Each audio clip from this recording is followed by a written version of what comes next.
Something is happening at airports right now that most travelers have not caught up to yet. While everyone was busy memorizing last year's rules, a new batch quietly took effect, and nobody put up a sign to tell you.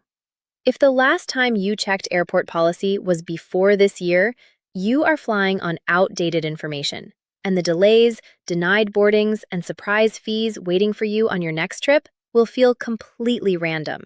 They are not random. They are new rules that nobody warned you about, and today I am going to walk you through every one of them. Rule 1. Your TSA PreCheck may already be useless and you don't know it yet. PreCheck has worked the same way for years. You apply once, you get 5 years of expedited screening. You renew when the reminder email shows up. That system assumed renewal would be fast. In 2026, it isn't.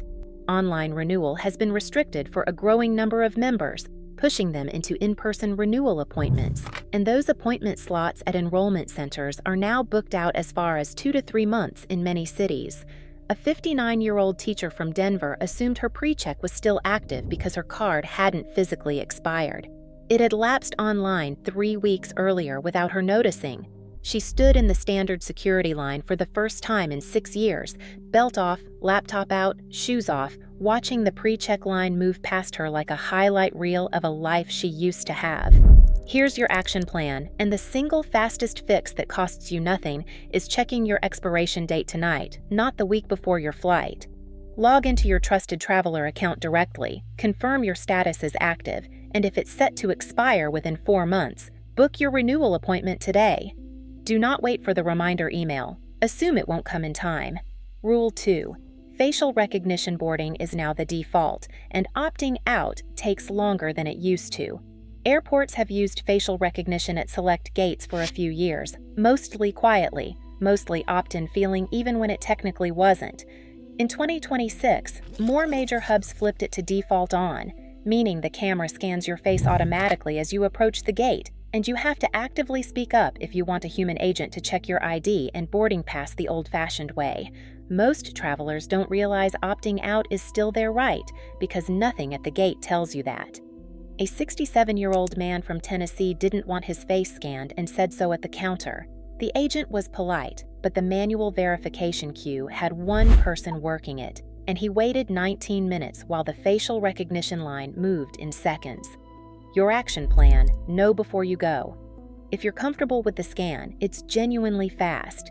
If you're not, say clearly at the gate, "I'd like to opt out of facial recognition" before you're in the scanning zone, not after, and build extra time into your gate arrival if privacy matters to you more than speed.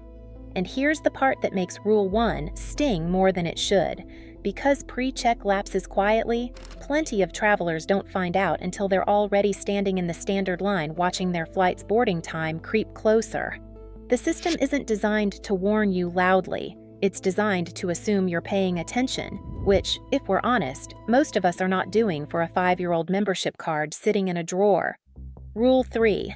Curbside check-in is disappearing at more airports than you'd expect. It used to be a universal option.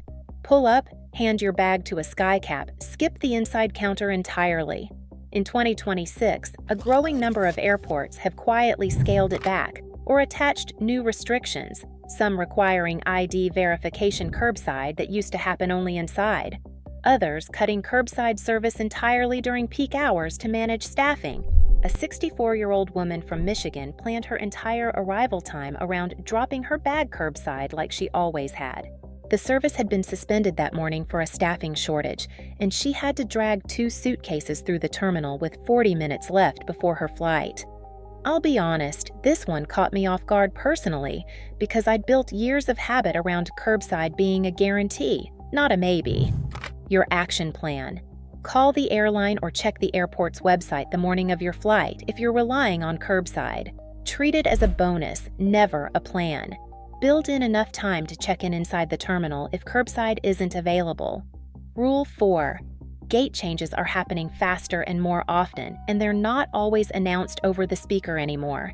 Airlines have shifted toward algorithm-driven gate assignment to squeeze more efficiency out of limited gate space, which means gates can reassign closer to departure time than they used to, sometimes with the update landing only in the airline's app. not on the overhead board and not through an announcement. A 71-year-old man from Oregon sat comfortably at his printed boarding pass's gate for 40 minutes. The gate had changed twice. He found out when the room around him emptied out and a new flight's passengers started filing in. He was not thrilled. Your action plan: treat your printed boarding pass gate as a starting point, not a guarantee. Keep the airline's app open and notifications on, and glance at the actual departure board every 20 minutes or so if you're waiting near your gate for a long stretch. If you're the type who likes to settle in with headphones on and tune out the terminal, this is the one habit worth breaking, because a silent gate change doesn't care how comfortable you are. Rule 5, and I want to slow down for this one because not everything changing in 2026 is working against you. Airports are expanding dedicated accessibility and senior assistance lanes, and most travelers who qualify have no idea the option now exists at their airport. Historically, wheelchair assistance and mobility support existed but were inconsistent and often required advance arrangement through the airline alone. In 2026, a growing number of major airports have added walk-up assistance desks near security specifically for older travelers and anyone with mobility, hearing, or vision needs, no advance booking required, and staffed independently of the airline counter. A 73-year-old woman from Arizona who struggles with long walks discovered one of these desks by accident near a side entrance and was escorted through a shorter security line and directly to her gate on a cart. She told me it was the calmest airport experience she'd had in a decade. Your action plan. Before your next trip, search your airport's name together with the words accessibility assistance and note the desk location. You do not need a diagnosed condition to request help, just a genuine need. And asking costs you nothing but a little pride most people don't need to spend. Rule 6. Baggage claim carousels are being reassigned in real time based on flight volume, and the number posted on your boarding pass or the app when you land is increasingly a placeholder, not a fact. Airports managing tighter turnaround times are shifting carousel assignments closer to landing, sometimes after landing, to balance flow across terminals. A 62-year-old man from Ohio walked confidently to Carousel 4, the number his app showed at boarding. His bags came out on Carousel 9, and he found out only after standing at the wrong belt for 25 minutes wondering why nothing looked familiar.